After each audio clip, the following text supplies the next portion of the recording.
I came into this world not with a cheer, but a burden. My mother, Elizabeth, wasn't ready for me, or maybe she just never wanted to be. It's hard to tell the difference when you're the unwanted one. From my first breath, I was more a problem than a person in her eyes. "You never stop crying, do you?" she would hiss during those long nights of my infancy. Her voice was often laced with irritation, lacking the gentle touch you'd expect from a mother. My father, Michael, was different. He was the one who stepped up, trading sleep for soothing walks with me in his arms, while my mother locked herself away in silence. "Let me take her, Liz," I remember him pleading one night, his voice as soft as the blankets he wrapped me in. "You need to rest." As I grew, the gap between my mother's affection and indifference widened, especially when Emily was born. Suddenly, there was light in my mother's eyes, but it wasn't for me. "Look at her, Michael. She's perfect," Mom cooed over Emily, something I never heard directed at me. The differences were stark. While Emily slept quietly in her arms, I was often left playing alone or trying to help around the house. "Why don't you be a good big sister and play quietly? Emily is sleeping." Mom would often chide when my footsteps or small voice crept a decibel too high.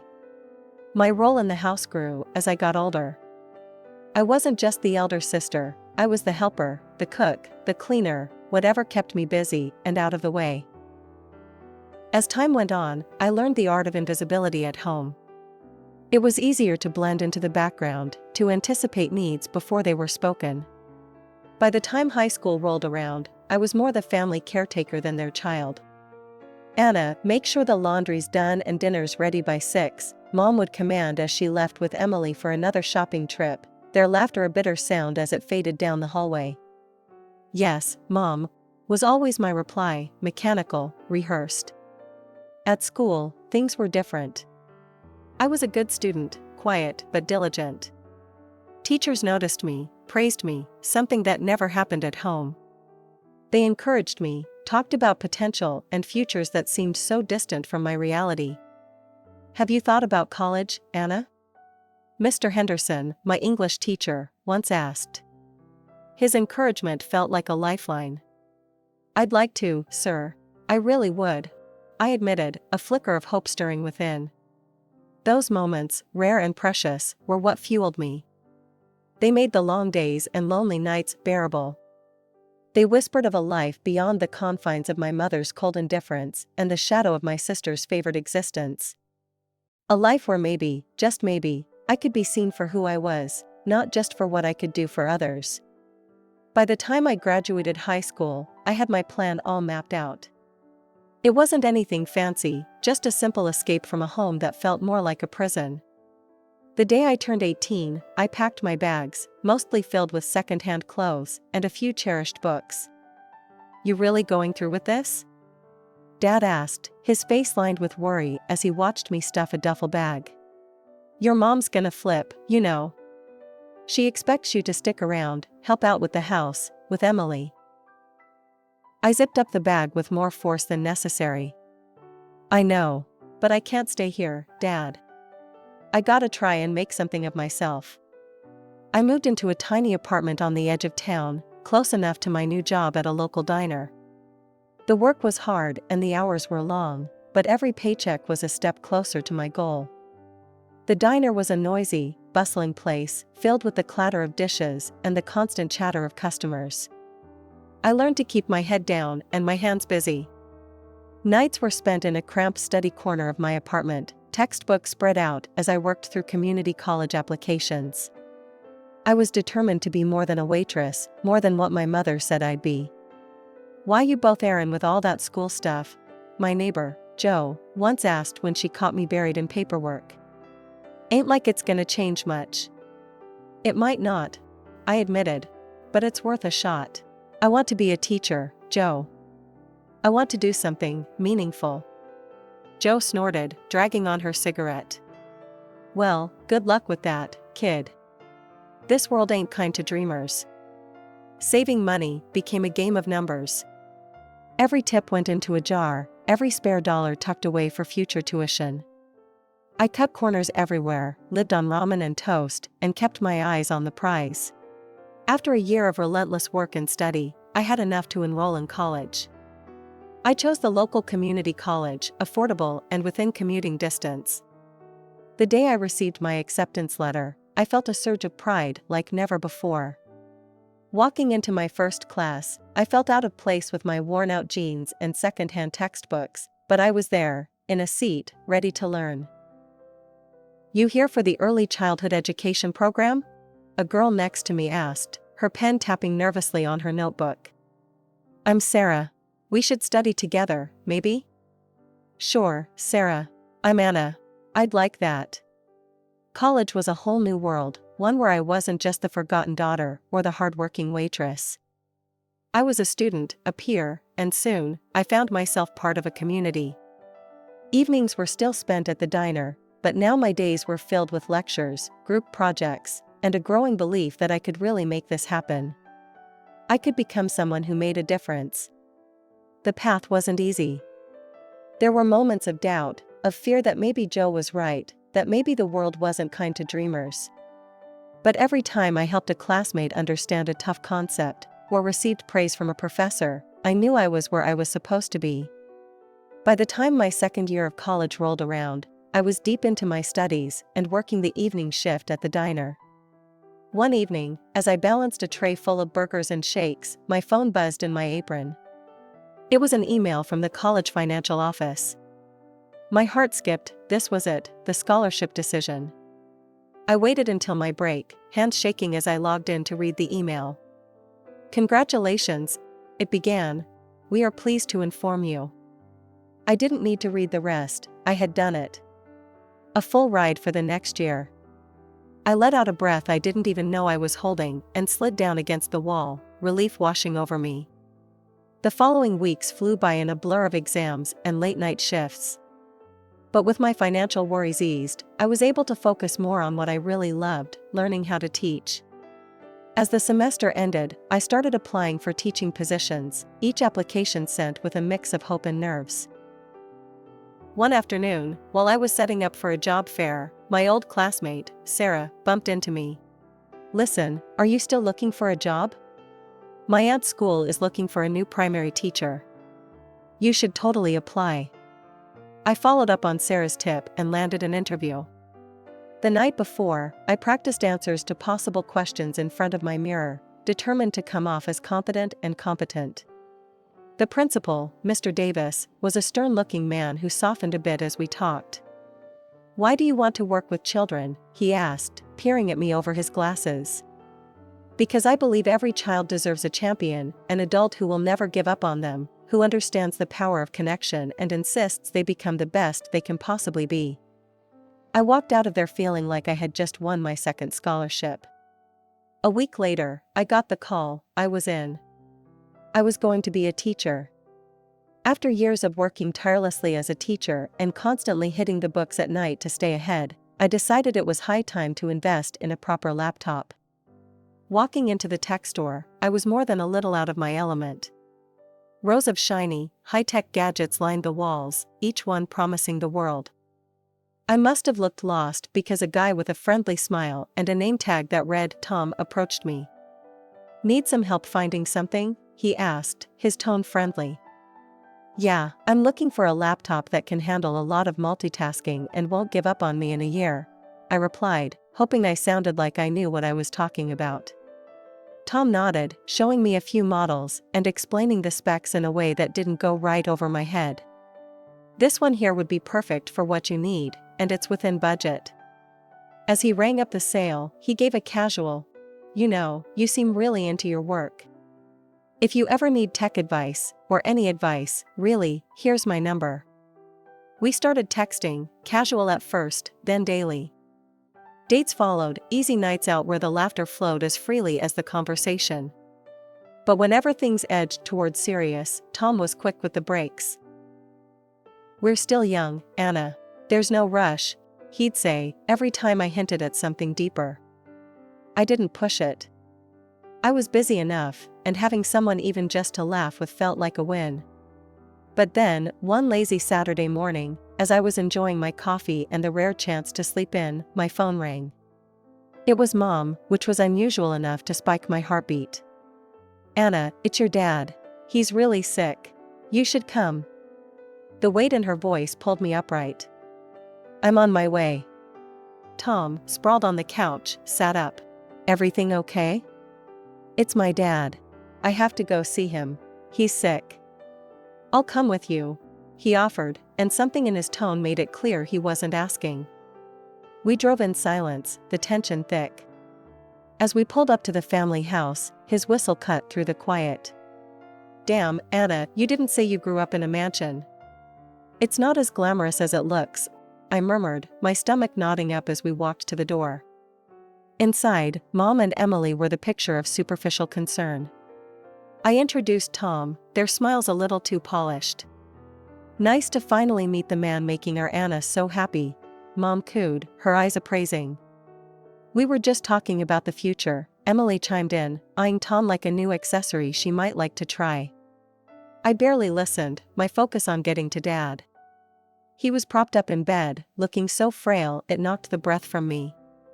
"Anna, my girl," he rasped as I approached.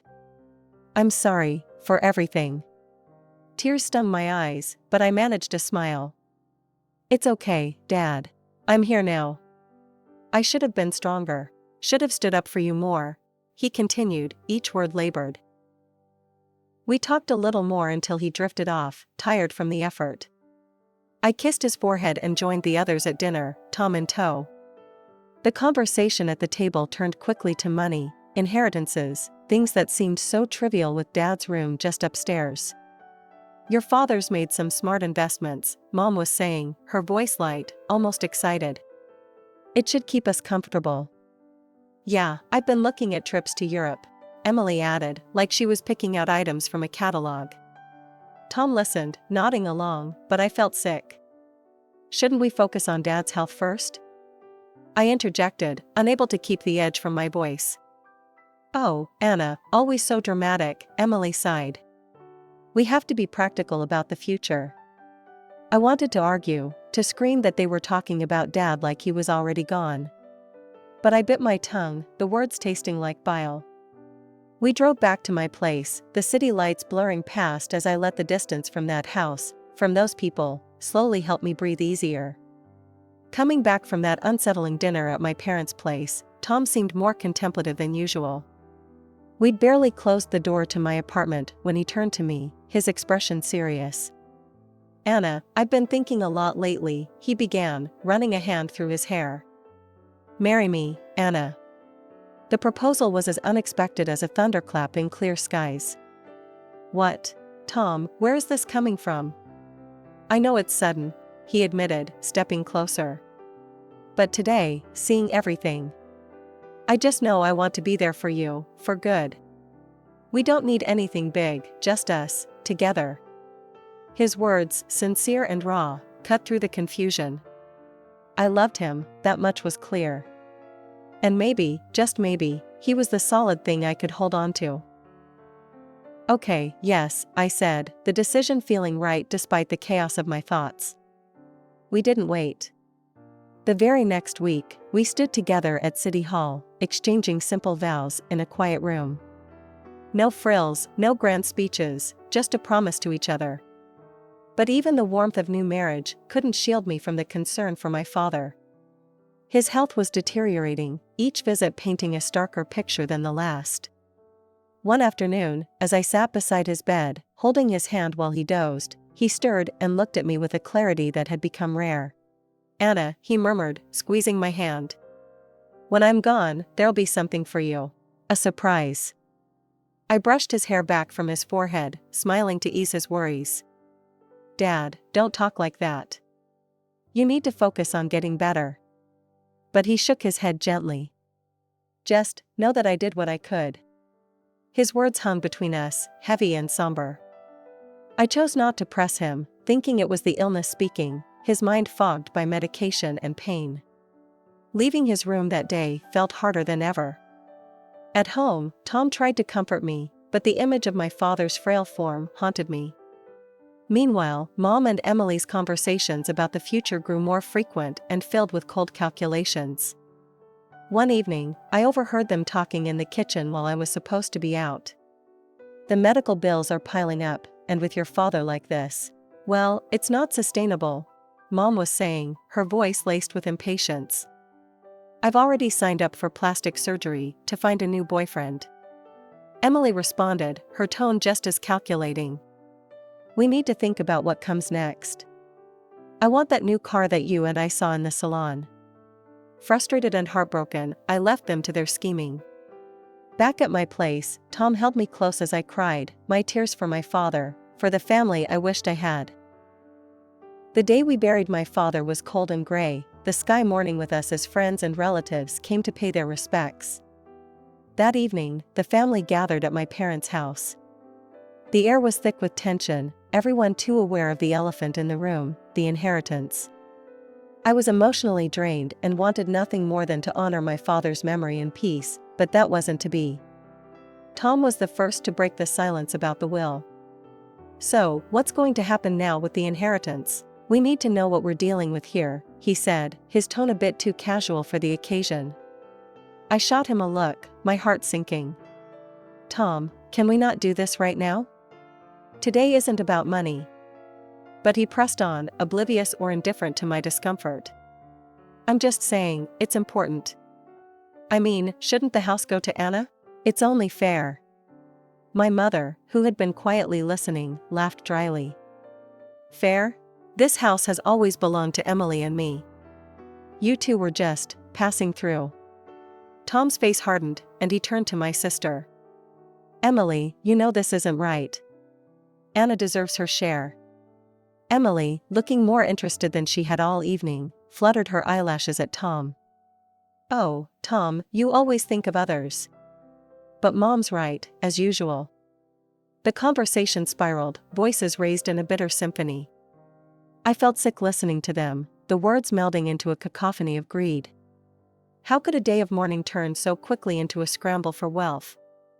As they argued, Tom's attitude shifted, his earlier support for me fading as he began to compliment Emily on her sensible outlook.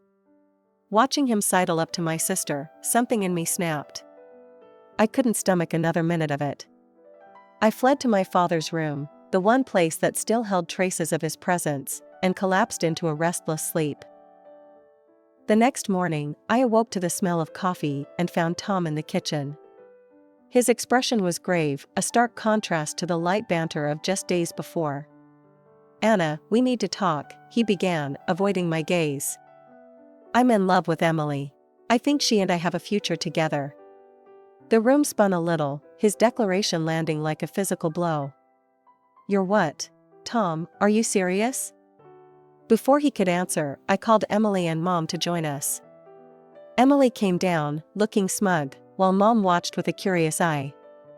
I just wanted you to hear it from me first, Emily said, her tone infuriatingly calm. I'm a decent person, Anna. I didn't want to go behind your back. Mom nodded, her approval evident. It's very noble of you, Emily. To be so upfront about this. Their words, their betrayal, it was too much. I felt a cold, hard calm settle over me. You all deserve each other, I said quietly. Tom extended the divorce papers toward me, a pen poised. Without hesitation, I signed, each stroke of my name severing the ties that bound us. You'll get your things through a courier. Don't come back. With that, I walked out of the kitchen, out of the house, and didn't look back. I was free now, and with that freedom, a new path lay open. A path I would walk alone, but at least it was mine, honest and unencumbered. 2 weeks later, we all got back together in the notary's sterile office, about to hear the reading of my father's will. The air was tense, thick with unspoken accusations and bitter expectations. Mom and Emily were chatting in hushed, anxious tones, while Tom looked uncomfortable, shifting in his seat next to Emily. The notary, Mr. Clarkson, a severe-looking man with glasses perched on the tip of his nose, cleared his throat and began reading the will.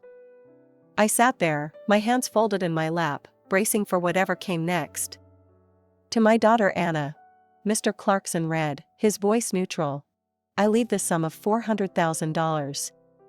The room went silent for a heartbeat before chaos erupted. Mom's face turned a shade of red I knew too well as her financial desperation spilled out. "I have debts, Anna. Your father knew. He promised he'd take care of us," she shrieked, her voice cracking under the strain. Emily joined in, her voice sharp and accusing. "And what about me? I'm getting married to Tom. We need that money for a proper wedding." "You don't need all that money, Anna." I stared at them, the sheer audacity rendering me momentarily speechless. Tom, meanwhile, tried to play the affection card, stepping toward me with open arms. "I've missed you, Anna. I've made a mistake. I only ever loved you." Before he could reach me, Emily yanked him back by the shirt, her eyes wide with betrayal. "Tom, what are you doing?" He tried to wriggle free from her grasp, but Emily's grip was tight, her nails practically digging into his skin. "Enough," Mr. Clarkson's voice boomed through the room, louder than I'd ever heard. "If you cannot behave in a civilized manner, I will have to ask you to leave. And if necessary, I will call the police." The threat of authority seemed to pierce through the chaos, bringing a sudden, sullen silence to the room. Mom and Emily, with crocodile tears streaming down their faces, turned to me once more. "Anna, please," my mother begged, her voice softening to a manipulative whisper. "Think of your family." Emily, still clinging to Tom, echoed her plea. "We're your family, Anna. Don't we mean anything to you?" Looking at them, at their false tears and desperate faces, something inside me hardened. These were not the actions of a family, they were the actions of vultures dressed in familiar skins. "No," I said firmly, my voice steady, despite the shaking of my hands. "This money is what Dad wanted me to have. He knew I would use it wisely, not squander it on debts or lavish weddings." Tom, Emily, and Mom stared back, a mixture of shock and indignation written across their faces. "You'll regret this, Anna. You won't be happy with this money," Mom hissed as I turned to leave. "Maybe," I replied, pausing at the door. "But I'd rather find that out on my own, without any of you." As I stepped into the sunlight, the cool air felt like the first breath of a new life, one where I was no longer bound by the toxic ties of those who shared my blood but not my values. I used the money to open a small private kindergarten. It was something I'd dreamed of, a place where children could feel loved and valued, the way I wished I had felt growing up. The process wasn't easy. There were permits to obtain, a property to renovate, curriculums to design, and staff to hire. But every step felt right. I named it Bright Beginnings, a nod to the new start it represented for me and the children we would serve. Business was good, better than I had hoped. Parents loved our approach, and word of mouth spread. Soon, we were at full capacity, and I began planning an expansion. One day, while reviewing blueprints with my assistant, Jenny, my phone buzzed with an update from a name I hadn't seen in a while, Rachel, a mutual acquaintance of my family. "Hey Anna, thought you should know, your mom and Emily sold the house. They had to move out of town, ended up in a small place. Not much left after settling their debts," she texted. I stared at the screen for a long moment. "Thanks for the update, Rachel," I typed back, a mix of emotions swirling through me. As the days turned into weeks, Bright Beginnings grew not just in size, but in reputation. It was during this busy time that Tom reappeared, as unexpectedly as he had exited my life. I was returning from a meeting when I found him standing outside my apartment, a huge bouquet in his hands and that same charming smile plastered on his face. "Anna, hey, I've been thinking about you," he said as I approached, trying to hand me the flowers. I stopped short, my keys in my hand, an incredulous laugh escaping me. "Really, Tom? After everything, you think flowers will fix it? Come on, Anna. I made a mistake. Can we talk?"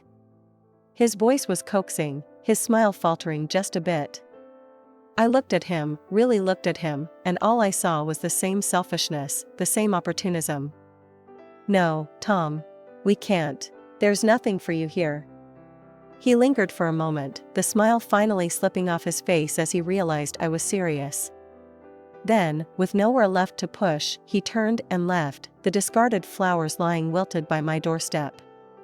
The next few months flew by.